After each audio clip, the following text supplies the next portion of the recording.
Hello, good evening everyone. Hope all are you very well. आप सभी लोग अच्छे से होंगे। मेरे वीडियोस को आप देख रहे हैं, आप सराह रहे हैं। Thank you so much.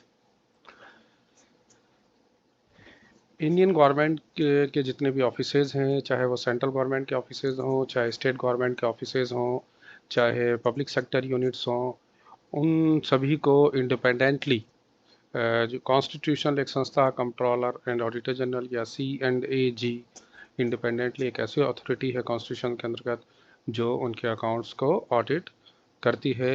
क्योंकि ये सभी जो है क्या कहते हैं ऑर्गेनाइजेशंस, चाहे वो गवर्नमेंट्स या पर स्टेट गवर्नमेंट, सेंट्रल गवर्नमेंट और पब्लिक सेक्टर ऑर्गेनाइजेशंस जितनी भी हैं, वो सभी की सभी पब्लिक फाइनेंस पे वर्क करती हैं, यानी कि टैक्सेस का पैसा उनमें यूज़ होता है। इसीलिए उसकी अकाउंटेबिलिटी और ट्रांसपेरेंसी को इंश्योर करने के लिए कॉन्स्टिट्यूशन में ये प्रावधान किया गया कि एक ऐसी संस्था हो जो इन सभी के अकाउंट्स को, यानी एक्सपेंडिचर्स या अर्निंग रूल्स एंड रेगुलेशंस के अंतर्गत किए जा रहे हैं या इकट्ठे हो रहे हैं, उन सभी को चेक करे। उसके लिए ये संस्था बनाई गई, controller and auditor general of India.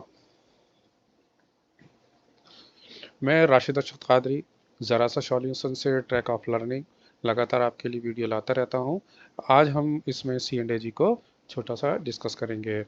C&AG के संदर्भ में कॉन्स्टिट्यूशन जो प्रोविजंस हैं वो है आर्टिकल 148 एस्टैब्लिश, जो C&AG को एस्टैब्लिश करता है। आर्टिकल 149 जो C&AG की ड्यूटीज़ एंड पावर्स को बताता है। आर्टिकल 150 मैंडेट करता है कि यूनियन और स्टेट के जितने भी अकाउंट्स हैं वो प्रिस्क्राइब कैसे होंगे, वो C&AG कैसे होंगे, वो C&AG मैंडेट करता है।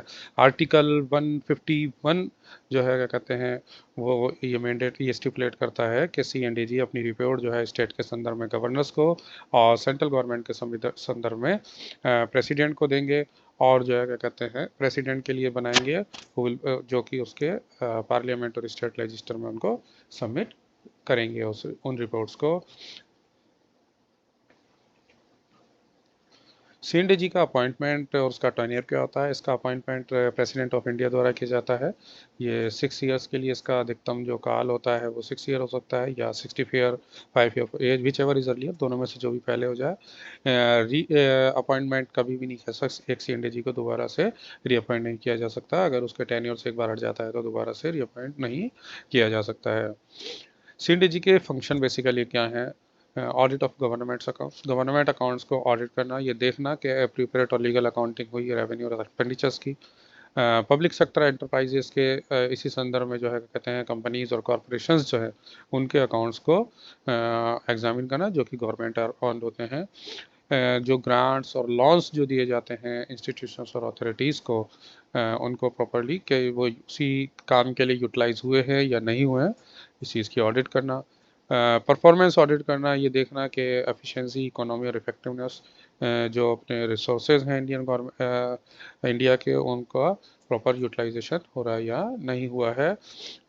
किसी भी तरह के जितने भी टैक्स रेवेन्यूज़ हैं, ड्यूटीज़ हैं या अदर गवर्नमेंट इनकम है, उनकी रिसिप्ट्स की ऑडिट करना, और अपनी रिपोर्ट्स को जो है क्या कहते हैं पब्लिक अकाउंट कमेटी और कमेटी ऑफ पब्लिक अंडरटेकिंग्स के संदर्भ में समक्ष के रखना, पार्लियामेंट और स्टेट लेजिस्लेचर में। इसकी इम्पोर्टेंस क्या है कि एंश्योर्स अकाउंटेबिलिटी। C&AG की जो जांच है या C&AG की जो ऑडिट है वो अकाउंटेबिलिटी को इंश्योर कर लेती है, क्योंकि पब्लिक फंड्स जो है वो रेस्पॉन्सिबली यूज़ होने चाहिए। ये ट्रांसपेरेंसी को प्रमोट करती है। पब्लिक ऑडिट्स में financial data accessible to citizens के जो है कहते हैं सभी जो डाटा है वो पब्लिकली अवेलेबल हो, ताकि उसको पता चल सके कि उसका टैक्स का पैसा चुकाया हुआ किस तरीके से खर्च किया जा रहा है। ये जो पब्लिक गवर्नमेंट फंड्स हैं उनके मिसयूज़ को रोकती है। ये पॉलिसी मेकिंग्स में भी मदद करती है कि ताकि जो है कहते हैं ऐसी रिकमेंडेशंस देती है, इनसाइट्स रिकमेंडेशंस, जिससे गवर्नेंस को इम्प्रूव किया जा सके। अगर ओवरव्यू देखेंगे अपन रेलवे ऑडिट का, तो कॉन्स्टिट्यूशनल फंक्शन है इसका। Audit is a constitutional function 149 151। Accountably authorities spending public funds are accountable to parliament. इसके संदर्भ में एप्रोप्रिएटली यूज चेक, एक check is required to ensure funds are used. ये देखने के लिए historical separation, railway audit was separated from accounts in 1929। सी&एजी authority के स्कोप और एक्सटेंट इसके जो है वो सी&एजी द्वारा डिटरमाइन किए जाते हैं। अब आता है रेलवेज में ऑडिट का क्या फंक्शन है। रेलवेज में रेलवेज का जो खर्चा है वो सारा का सारा कंसोलिडेट फंड ऑफ इंडिया से होता है, इसलिए जो है क्या कहते हैं ऑडिट के अंतर्गत आता है, इसलिए ऑडिट किया जाएगा उसको। रिसिप्ट ऑडिट, जितनी भी इनकम जो कंसोलिडेट फंड ऑफ इंडिया में जमा हो रही है उनका सबका रिसिप्ट ऑडिट किया जाएगा।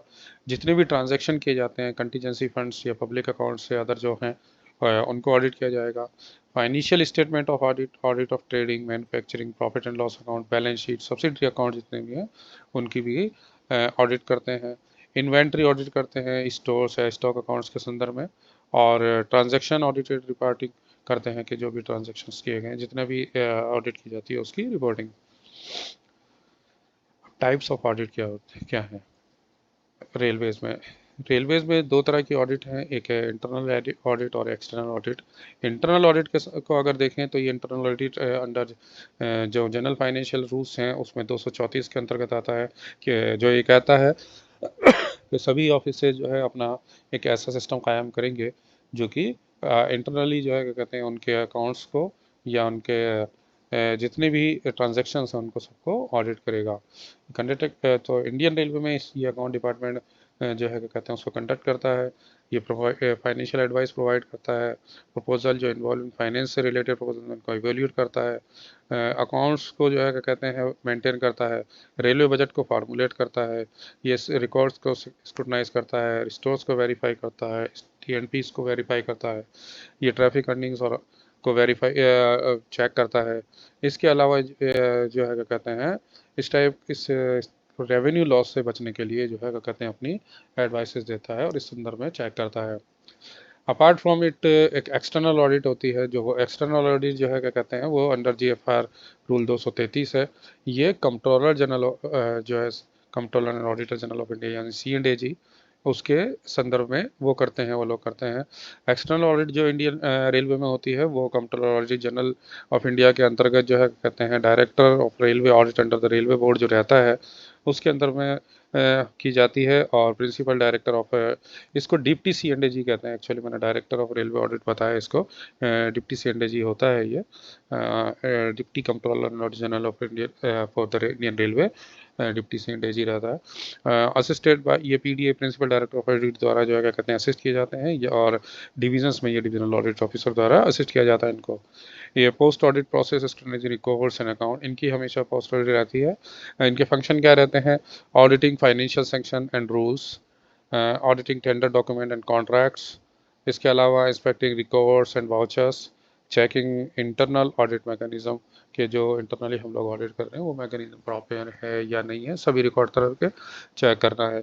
ये डिटेल्स में भी हम और देखेंगे कि वो और क्या क्या काम एक्सटर्नल ऑडिट या कंट्रोलर ऑडिट जनरल सी&एजी के अंतर्गत रेलवेज में करती है। यहाँ पर हम उसके ऑब्जेक्टिव समझने की कोशिश करेंगे, टाइप्स ऑफ के ऑडिट के टाइप कितने हैं और उसका बेसिकली ऑब्जेक्ट क्या है। अगर हम ये देखें कि इसका जो ऑब्जेक्ट है वो कहा जाता है कि थ्री फोल्ड ऑब्जेक्टिव है इसका, जो है क्या कहते हैं स्टेचुरी जो ऑडिट होती है वो उसका थ्री फोल्ड ऑब्जेक्टिव है। पहला है अकाउंटेंसी ऑडिट, ये इंश्योर करता है कि कैलकुलेशंस जो वाउचर सपोर्ट कर रहे हैं वो कैलकुलेशन जितनी भी हैं वो एक्यूरेट हैं, और जितनी भी वाउचर सपोर्ट करते हैं उसको ऐसे ही वहीं कोई भी कैलकुलेशन नहीं आई है। सिमिलर टू कंपनी ऑडिट जैसे detecting fraud and errors, evaluate adequacy of internal financial control, कि जो इंटरनल फाइनेंशियल कंट्रोल मैकेनिज्म है वो प्रॉपर्ली वर्क कर रहा है या नहीं कर रहा है, इसलिए हम इसको कहते हैं accountancy audit. Second is appropriation audit, जो कि जितना भी जो एक्सपेंडिचर है या रिसिप्ट है वो प्रॉपरली क्लासीफाई किया गया है या नहीं किया गया है, इसलिए उसको वेरीफाई करिए कि appropriations are within the limits set by parliament ने जो फंड्स अलॉट किए थे उसी के अंतर्गत उस कर को खर्च को किया गया या नहीं किया गया। इसके अलावा एडमिनिस्ट्रेटिव ऑडिट करता है ये तीसरा, ये इंश्योर करता है कि फाइनेंशियल रूल्स और रेगुलेशंस उनको कंप्लाई किया जा रहा है या नहीं किया जा रहा है, और कॉम्पिटेंट अथॉरिटी द्वारा ही जो है क्या कहते हैं सभी खर्चों को या एक्सपेंडिचर्स को सैंक्शन किया जा रहा है या नहीं किया जा रहा है। ये इस तरीके से इसका थ्री फोल्ड ऑब्जेक्टिव हो गया, accountancy audit, appropriation audit and administrative audit. इसके अलावा अब हम इसको अगर टाइप्स अगर समझना चाहें कि ऑडिट सीएनडीजी की जो ऑडिट करती है उसके टाइप्स क्या हैं, तो बेसिकली 3 टाइप्स हैं इसमें: financial audit, compliance audit and performance audit. Financial audit का जो पर्पस होता है ये वेरीफाई करने के लिए होता है कि जो फाइनेंशियल स्टेटमेंट है वो फेयर एंड करेक्ट है, यानी रिसिप्ट और एक्सपेंडिचर से रिलेटेड जितने भी फाइनेंशियल स्टेटमेंट्स हैं वो करेक्ट हैं। इसमें क्या स्कोप जो रहता है, इसमें examination of account to ensure they are properly maintain किया गया है उन अकाउंट्स को, जो लॉज रूल्स और रेगुलेशन बनाए गए हैं उनको कंप्लाई किया जा रहा है नहीं किया जा रहा है, इसको वेरीफाई किया जाता है। और जो फाइनेंस और अप्रोप्रिएशन अकाउंट ईयरली बनते हैं उनको ये सर्टिफाई करता है। इस संदर्भ में अगर फाइनेंशियल ऑडिट को देखेंगे तो हम ये सीएनडीजी के डीपीसी एक्ट 1971 में देख सकते हैं। कंप्लायंस ऑडिट ये इसको इंश्योर करने के लिए आती है कि एक्सपेंडिचर है या रिसिप्ट है को तो and procedure comply with rules regulation and provisions of law, उसके अंतर्गत ही ये सारा कार्य किया गया है, यानी रूल्स को फॉलो किया गया है, रेगुलेशंस जो बनाए गए उनको फॉलो किया गया है। जैसे फॉर प्रोविजंस ऑफ लॉ है, जैसे फॉर एग्जांपल अगर हम किसी कॉन्ट्रैक्ट के संदर्भ में देखें तो कॉन्ट्रैक्ट एग्रीमेंट की जो कंडीशंस है उनको फॉलो करते हुए उस कॉन्ट्रैक्ट को पूरा किया गया और पेमेंट उसके हिसाब से ही किए गए हैं। इसका स्कोप क्या रहता है, जैसे सैंक्शनिंग अथॉरिटी और कंप्लायंस विद फाइनेंशियल रूल्स के जीएफआर के अंतर्गत जो कॉम्पिटेंट अथॉरिटीज़ हैं या फाइनेंशियल रूल्स एसओपी वगैरह में जो बना रखे हैं उसके अंतर्गत जो सैंक्शनिंग अथॉरिटीज़ हैं वही है और उनका कंप्लायंस किया गया पूरा पूरा से। इसके अलावा प्रोक्योरमेंट या कॉन्ट्रैक्ट मैनेजमेंट और सर्विस डिलीवरी जो की गई है वो नॉर्म्स के अंतर्गत की गई है। कोई वायलेशन, डेविएशन और मिसयूटिलाइजेशन नहीं हुआ है पब्लिक फंड का, ये भी इसको भी समीक्षा करती है। इसके अलावा तीसरा होता है परफॉर्मेंस ऑडिट। परफॉर्मेंस ऑडिट का जो पर्पज़ होता है इकोनॉमी, एफिशिएंसी और इफेक्टिवनेस को जो है क्या कहते हैं पर्पज़ होता है इसको समझने का in the implementation of government schemes, programmes और ऑर्गेनाइजेशंस, यानी जितने भी क्या कहते हैं स्कीम्स या प्रोग्राम जितने भी शुरू किए गए थे, चलाए गए थे, जिस ऑब्जेक्ट के साथ क्या वो ऑब्जेक्ट अचीव किया गया या नहीं किया गया, इसीलिए इसको हम 3 ईज़ कहते हैं: economy, efficiency and effectiveness. To assess economy, efficiency and effectiveness in the implementation of government scheme, programs और organization। इसके अलावा क्या कहते हैं cost effective and efficient implementation है या नहीं था, जो भी पर ऑडिट किया, जो भी खर्चा किया गया या जो भी काम प्रोग्राम किया गया, आउटपुट्स जो आउटकम्स जैसे प्लान किए गए थे वैसे ही अचीव किए गए या नहीं किए गए। For example performance audit of Indian railway on project monitoring और catering service etcetera like that. मतलब ये जस्ट मैंने I am just giving an example कि इस तरीके से कोई किसी पर्टिकुलर एक ऑब्जेक्ट को लेकर जो है ऑडिट की जाती है जिसमें। तो ये इसके जो है क्या कहते हैं हमने देखा थ्री फोल्ड ऑब्जेक्टिव्स और टाइप्स ऑफ ऑडिट। अक्सर करके जो लोग ऑडिट के बारे में, नॉर्मली अकाउंट्स के बारे में बहुत ज़्यादा लोग नहीं जानते हैं, उन लोगों के लिए और स्पेशली रेलवेज़ की उन लोगों के लिए बहुत ज़्यादा फ़ायदेमंद है कि ताकि उन्हें पता चल सकता है कि ऑडिट किस तरीके से काम करती है और क्या काम करती है। ऑडिट का थ्री फोल्ड ऑब्जेक्टिव जो मैंने बताया वो सभी डिपार्टमेंट्स के लिए समान है और टाइप्स जो मैंने बताया वो भी सभी डिपार्टमेंट्स के लिए समान है इंडियन गवर्नमेंट के, चाहे वो स्टेट हो या सेंट्रल गवर्नमेंट हो, सभी के लिए वो समान तरीके से ही काम करती हैं। यही तीन चीज़ें रहती हैं: फाइनेंशियल, कंप्लायंस और परफॉर्मेंस ऑडिट, और थ्री फोल्ड ऑब्जेक्टिव्स रहेंगे उसके। अब आता है मैथोडोलॉजी क्या होती है ऑडिट की। ऑडिट की मैथोडोलॉजी किस तरह से वर्क करता है, यानी test check of vouchers, voucher को एग्जामिन करता है, कोई सैंपल वाउचर लेता है उनको एग्जामिन करता है, फाइनेंशियल ट्रांजैक्शन को वेरीफाई करता है उनके थ्रू, ऑफिसेज का इंस्पेक्शन करता है, फिजिकल वेरिफिकेशन ऑफ ऑफिस के रिकॉर्ड्स का, उनके प्रोसीजर्स जो फॉलो किए गए या नहीं किए गए लाइक दैट। फाइनल सैंक्शन जो फाइनेंशियल जो सैंक्शंस की जाती हैं एक्सपेंडिचर्स के लिए, वो प्रॉपरली ऑथराइजेशन है या उनका नहीं है, यानी कॉम्पिटेंट अथॉरिटी द्वारा ही उनको खर्च करने के लिए वेरी ऑथराइज किया गया नहीं किया गया, उनके द्वारा ऑथराइज किया गया है। इसी तरह ऑर्डर्स जो सैंक्शन जितने भी होते हैं उनको भी जो है क्या कहते हैं जीएम या अदर ऑफिसर्स द्वारा उनको भी रिव्यू करती है। इसके अलावा फाइनेंशियल ट्रांजैक्शन, रिसिप्ट्स के, पेमेंट्स के, अकाउंट्स के जितने भी ट्रांजैक्शन, जो फाइनेंशियल ट्रांजैक्शन जितने भी आते हैं उन सबको एग्जामिन करती है। टेंडर्स एंड कॉन्ट्रैक्चुअल एग्रीमेंट से होते हैं, प्रोक्योरमेंट प्रोसेस होता है उसको भी एग्जामिन करते हैं, प्रोसीजर्स को रिव्यू करते हैं, इवेल्यूट करते हैं, evaluating the system and procedure efficiency and compliance. Communication from audit, audit किस तरीके से कम्युनिकेट करता है डिपार्टमेंट्स के साथ। अगर अपना जब कभी भी अगर ऑडिट कोई ऑडिट करता है तो उसको जब अगर कोई छोटी मोटी कोई गलतियां होती हैं तो उनको पेटी ऑब्जेक्शंस कहलाते हैं, माइनर ऑडिट ऑब्जर्वेशंस होते हैं और इनको रफ नोट के तौर पर जो है क्या कहते हैं उसके जवाब पाने के लिए उनके संदर्भ में जवाब पाने के लिए ये रखता है, अपना कम्युनिकेशन करता है रफ नोट्स के थ्रू। इसके अलावा ऑडिट नोट्स और इंस्पेक्शन रिपोर्ट्स होती हैं जो इरेगुलरिटी से संबंधित होते हैं। ऑडिट नोट पार्ट 1 और पार्ट 2, आईआर पार्ट 1 पार्ट 2 छोटी गलतियां और बड़ी गलतियों के तौर पर स्पेसिफिक रिपोर्ट्स भी बनाता है। कोई सीरियस इरेगुलरिटी में तो उसके स्पेसिफिक रिपोर्ट बनाता है उसके संदर्भ में डिटेल जानकारी चाहने के लिए, ताकि उसके आधार पे उसको मतलब जो है क्या कहते हैं रिव्यू किया जा सके। स्पेशल लेटर जब कभी देखता है कि कोई मतलब किसी चीज़ को ऑडिट रिपोर्ट सीएजी में, अगर सीएजी के ऑडिट रिपोर्ट में अगर किसी चीज़ को इंक्लूड करना होता है या लगता है कि मेरिट है इसकी कि उसको इंक्लूड किया जा सकता है, तो इस टाइप की चीज़ों को स्पेशल लेटर के तौर पर भी बनाया जाता है। स्पेशल लेटर से नोट्स और ऑब्जेक्शन और financial statement relate two important cases notice during regular audit. जैसे रेगुलर ऑडिट करते हैं उसी में सामने आते हैं ये, उसी के आधार पर इनको ऑडिट रिपोर्ट सीएजी के समक्ष रखी जाती है। इसमें एक चीज़ मैं आपको कहता हूँ कि अगर जितने भी रिपोर्ट्स ऑडिट द्वारा हम लोगों को ऑब्जेक्शन लगाए जाते हैं, उन ऑब्जेक्शंस का अगर हम रिप्लाई ज़्यादा नहीं करते हैं या प्रॉपर रिप्लाई नहीं होता है, या यहाँ पर जो है क्या कहते हैं मिस एप्रोप्रिएशन हुआ होता है या इरेगुलरिटीज ज़्यादा होती हैं, अमाउंट जो रिकवर करना होता है वो ज़्यादा होता है, यानी सीरियस टाइप की इरेगुलरिटीज अगर होती हैं, तो उसको जो ऑडिट कम्युनिकेट करता है वो ऑडिट रिपोर्ट्स में शामिल करने की, सीएनएजी के ऑडिट पैरा में शामिल करने के लिए ड्राफ्ट पैरा के रूप में भी उसको जो है क्या कहते हैं प्रोसेस करता है। ड्राफ्ट पैरा एक सीरियस रिपोर्ट ऑडिट की है, जिसका रिप्लाई जो है क्या कहते हैं विद इन 8 वीक जो है क्या कहते हैं एग्जीक्यूटिव अकाउंट्स के थ्रू जो है क्या कहते हैं उसको पहुंचना होता है, जिसमें उसकी केस की हिस्ट्री होनी चाहिए, रिलेवेंट रिकॉर्ड की कॉपीज लगाई जानी चाहिए, सेंटेंस वाइज रिमार्क देना चाहिए, chronological summary of the case के कहाँ अनयूजुअल डिले हुआ है, रेमेडियल एक्शन या डिसिप्लिनरी एक्शन अगर रिक्वायर्ड है तो वो इंडिविजुअल लैप्सेस वगैरह के संदर्भ में तो लिए गए हैं या नहीं लिए गए हैं। तो ऑडिट रिपोर्ट्स का प्रोसेस क्या रहता है कि अगर कोई सीएनडीजी की रिपोर्ट में तो उसको ड्राफ्ट पैरा के तौर पे सबसे पहला, तो फर्स्ट स्टेज तो ये हो गई ऑडिट रिपोर्ट के लिए सीएनडीजी की ड्राफ्ट पैरा बनाया गया। देन ड्राफ्ट पैरा से जो है क्या कहते हैं उसको अगर ड्राफ्ट पैरा क्लियर नहीं हो पाता है, ड्राफ्ट पैरा का क्या रहता है जो पीडीए जो होता है वो एक ड्राफ्ट पैरा जीएम को भेजता है, उसकी कॉपी एक पीएफए को भेजता है और कंसर्न पीएचओडी को भेजता है। अगर किसी सिंगल जोन से रिलेटेड होता है तो विद इन 6 वीक उसका रिप्लाई चाहिए होता है, पीएचओडी और जीएम द्वारा उसको अप्रूव किया जाता है। अकाउंट डिपार्टमेंट उसके फैक्ट्स को रिप्लाई को सबमिट करने से पहले वेरीफाई करता है और कंप्रिहेंसिव फैक्चुअल रिप्लाई जरूर होता है ज़रूरी एक्चुअल में। ऑडिट अगर कन्विंस हो जाता है इस रिप्लाई से तो ड्राफ्ट पैरा को ड्रॉप कर दिया जाता है, otherwise it moves to as a provisional para. Provisional para जो होता है वो अगर डीपी यानी ड्राफ्ट पैरा अगर अनरिजॉल्व हो जाता है तो एस्केलेट होता है प्रोविजनल पैरा के तौर पर। प्रोविजनल पैरा जो होता है उसकी जो प्रोसेस जो होती है उसका क्या रहता है कि इसकी 2 हफ्ते के अंदर अंदर उसका जवाब देना होता है zonal railways to railway board को और जीएम की अप्रूवल के थ्रू।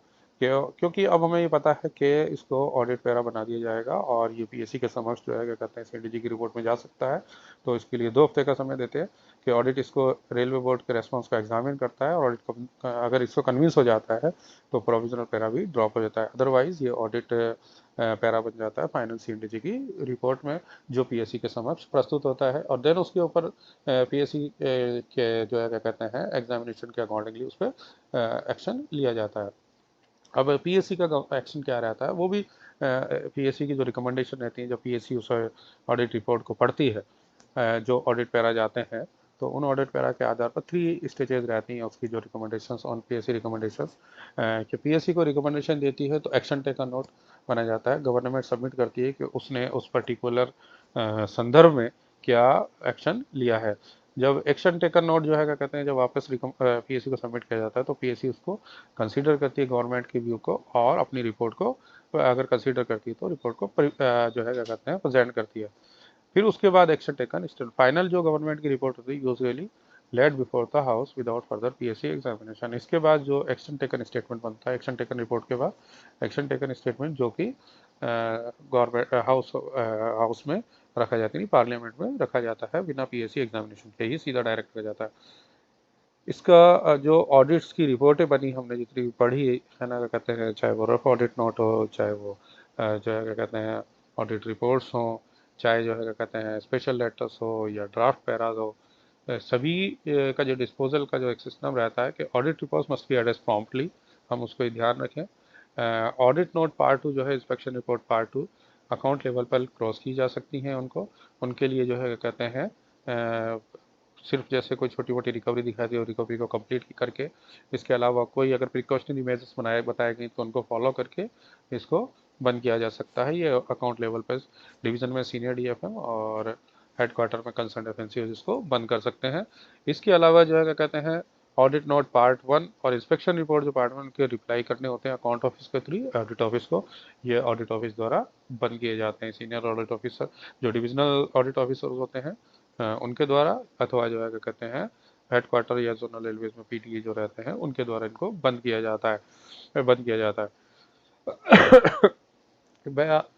इसमें जो है क्या कहते हैं अकाउंट्स की क्या भूमिका रहती है बेसिकली, क्योंकि हम अकाउंट्स की उसमें पढ़ रहे हैं, समझना चाह रहे हैं इसको। जो ऑडिट जितने भी इंस्पेक्शंस करती है वो किसी भी डिपार्टमेंट का करे, किसी भी जो है क्या कहते हैं ऑफिस का करे, लेकिन अपनी जो रिपोर्ट है उसकी रिपोर्ट किसी भी रिपोर्ट का जो रिप्लाई है उस रिप्लाई में बीच की कड़ी अकाउंट ऑफिस होता है। वो सारे के सारे रिप्लाई जो है क्या कहते हैं अकाउंट ऑफिस से वेरीफाई होंगे, देन अकाउंट ऑफिस यानी सीनियर डीएफएम या हेडक्वार्टर में एफएनसीओ से वेरीफाई होते हैं। देन वेरीफाई होने के बाद ही वो जो है ऑडिट को सबमिट किए जाते हैं। इसमें अकाउंट को इसलिए इंक्लूड किया गया है क्योंकि जितने भी अर्निंग और एक्सपेंडिचर्स या जितने भी रूल्स एंड रेगुलेशंस जो फॉलो किए जाने हैं अर्निंग और एक्सपेंडिचर से रिलेटेड फाइनेंशियल ट्रांजैक्शंस के लिए या अदर रूल्स एंड रेगुलेशंस जो जितने भी बनाए गए हैं जिसकी वजह से जो है क्या कहते हैं रेलवे को मॉनिटरी जो है क्या कहते हैं लॉस हो सकता है, मॉनिटरी लॉस होता है या फिर जो है क्या कहते हैं, तो उन सभी में जो है क्या कहते हैं अकाउंट्स की भूमिका होती है। अकाउंट जो है क्या कहते हैं बजट को कंसोलिडेट करता है, अकाउंट जो है बजट पर नज़र रखता है, अकाउंट जो है क्या कहते हैं इंटरनल चेक के माध्यम से भी जो है क्या कहते हैं रूल्स एंड रेगुलेशन कंप्लायंस पर नज़र रखता है। इसीलिए जो है क्या कहते हैं सारे के सारे रिप्लाईज जो होते हैं उसमें अकाउंट्स को शामिल किया जाता है कि ताकि अकाउंट्स जो है क्या कहते हैं वेरीफाई आसानी उससे कर सकता है कि जो किसी भी डिपार्टमेंटल एग्जीक्यूटिव द्वारा जो रिप्लाई दिए गए हैं वो वाकई जो है क्या कहते हैं सीरियस रिप्लाई हैं according to audit objection reply हैं या नहीं है, ताकि उनको आसानी के साथ बंद करवाया जा सके। ये मैंने एक छोटा सा जो है क्या कहते हैं इसका फ्लो बनाने की कोशिश की है, फ्लो चार्ट है थोड़ा सा कि ऑडिट ऑब्जेक्शंस ऑडिट नोट्स होते हैं। इनिशियल रिप्लाई जो होता है नॉर्मली कहा जाता है कि जल्दी से जल्दी दिया जाए, 7 दिन में दे दिया जाए, इसी तरीके से जो है क्या कहते हैं या 30 दिन में दे दिया जाए कम से कम भी। इस तरह ऑडिट इंस्पेक्शन रिपोर्ट्स हैं उनका भी स्पेशल लेटर्स हैं, तो मतलब इसका कोई ऐसा वो नहीं है, बट लेकिन है ना क्या कहते हैं ये टाइमलाइन छोटी छोटी सी जो है 1 मंथ 2 मंथ ये इसीलिए बनाई गई है ताकि जो है क्या कहते हैं आसानी से जो है क्या कहता है जल्दी से जल्दी इन ऑडिट ऑब्जेक्शंस को समाप्त किया जा सके। मैं उम्मीद करता हूं कि आप सभी को जो है क्या कहते हैं ऑडिट जो है क्या कहते हैं रेलवेज़ के संदर्भ में और जनरल संदर्भ में समझ में आया होगा। इसमें हो सकता है कि आप अगर कुछ कमी रह गई हो या कोई चीज़ समझ में नहीं आई तो आप मेरे को जो है क्या कहते हैं कमेंट्स में लिख सकते हैं। आपने मेरी वीडियो को देखा, आपसे उम्मीद करता हूँ कि आप मेरे चैनल को सब्सक्राइब करें और जो है क्या कहते हैं आप मेरे जो वीडियोज़ को लाइक करें। ज़रा सा solution track of learning. Thank you so much.